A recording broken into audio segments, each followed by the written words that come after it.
ప్రజలందరికీ నా నమస్కారాలు. నిజంగా ఉత్సాహం రెట్టింపు అయిపోయింది మీ ఊరికి వచ్చిన తర్వాత, గ్రామానికి వచ్చిన తర్వాత. 10 ఏళ్ల నుంచి ఎక్కువ సక్సెస్ లేకపోయినా కూడా జనాలకి మంచి చేయాలనేది అనే ఒక లక్ష్యంతో రాజకీయాల్లోకి వచ్చిన కళ్యాణ్ బాబాయ్కి ఎన్నో ఎదురింతలు ఫేస్ చేశారు, ఎన్నో మాటలు పడ్డారు. కానీ కేవలం ప్రజలకి మంచి చేయాలని ఒకే ఒక ఉద్దేశంతో ఈ అన్ని దెబ్బలు తింటూ కూడా ఈ మంచి వైపు ఆలోచించే వ్యక్తి పవన్ కళ్యాణ్ గారు. అలాంటి పవన్ కళ్యాణ్ గారు మీ పిఠాపురం కాన్స్టిట్యున్సీలో ఎమ్మెల్యే అభ్యర్థిగా నిలబడడం, నిజంగా ఆయన కొడుకుగా ఇక్కడికి వచ్చి మా బాబాయ్కి మా తండ్రి లాంటి వ్యక్తి అయినా ఆయనకి ఓటేనని చెప్పడానికి నేను నిజంగా చాలా ఆనందపడుతున్నాను.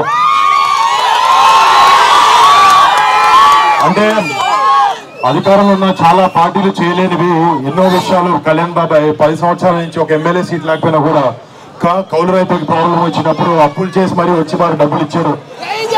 మట్టి కార్మికులకి ప్రాబ్లం వచ్చినప్పుడు ఫస్ట్ మొట్టమొదటిగా జనసేన నుంచి కళ్యాణ్ బాబాయ్ గారు కదిలి హెల్ప్ చేయడం జరిగింది. ఇలాగా మీరే ఇమాజిన్ చేసుకోవచ్చు, ఒక్కసారి బాబాయ్ని మన అసెంబ్లీ పంపిస్తే మన కోసం, మన ప్రజల కోసం ఎంత చేస్తారనేది. అండ్ మీ అందరి సపోర్ట్, ప్రేమ ఎప్పుడు కళ్యాణ్ బాబాయ్కి ఉండాలి, మా పవన్ కళ్యాణ్ గారికి ఉండాలి. అండ్ ఆయన ఎప్పుడు ఆయన నిజంగా చెప్పాలంటే చిన్నప్పటి నుంచి మా ఇంట్లో మేము ఎంత కుటుంబ సభ్యులా ఫీల్ అవుతామో ఆయన మిమ్మల్ని అందరినీ ఆయన సొంత కుటుంబ సభ్యుల్లా ఫీల్ అవుతూ ఉంటారు. బహుశా అందుకే ఆయన మా ఇల్లు వదిలేసి పండుగలప్పుడు కూడా ఇక్కడ మీతో పాటే ఉంటూ ఉంటారు. అండ్ నిజంగా ఆయనకు మీ మీద ఉన్న ప్రేమ, ఆయనకు మీ మీద ఉన్న ప్రేమ, మీకు ఆయన మీద ఉన్న ప్రేమ ఇది ఎప్పటికీ ఇలానే ఉండాలి. ఈసారి వచ్చే మే 13న ఎన్నికల్లో ఎమ్మెల్యేగా మీరు పవన్ కళ్యాణ్ గారికి ఓటేసి, గ్లాస్ కి ఓటేసి బాబాయ్ని అత్యధిక మెజారిటీలో గెలిపించాలని కోరుకుంటున్నాను. అలాగే మన కాకినాడ ఎంపీ అభ్యర్థి మన ఉదయ్ గారు, శ్రీనివాస్ ఉదయ్ గారు కూడా ఆయన కూడా ఓటేసి గ్లాస్ గుర్తుకి 2 ఓట్లు వేసి ఎంతో మెజారిటీతో గ్లాస్ గుర్తుని జనసేనని గెలిపించాలని కోరుకుంటున్నాం. జై జనసేన, జై టీడీపీ, జై బీజేపీ, జై పవన్ కళ్యాణ్, జై హింద్. ఇలా జనసేన వెనకాల నుంచి పనిచేసిన ప్రతి ఒక్క జనసేనని, ప్రతి ఒక్క జనసైనికుడికి నా ధన్యవాదాలు. నేను మీలో ఒక్కడిని కళ్యాణ్ బాబాయ్ కానీ జనసేన కానీ ఎప్పుడు ఏం కావాలన్నా కూడా ఒక చిటికేస్తే మీకు ఉంటాం. అండ్ డెఫినెట్లీ బాగా వెనకాల మేము ఎప్పుడూ ఉంటాం. మీరు చూశారు, అధికారంలో లేకపోయినా మన కౌలు రైతులకి కష్టాలు వస్తే ఏ అధికార పార్టీ రాలేదు, కానీ జనసేన ముందుండి హెల్ప్ చేసింది.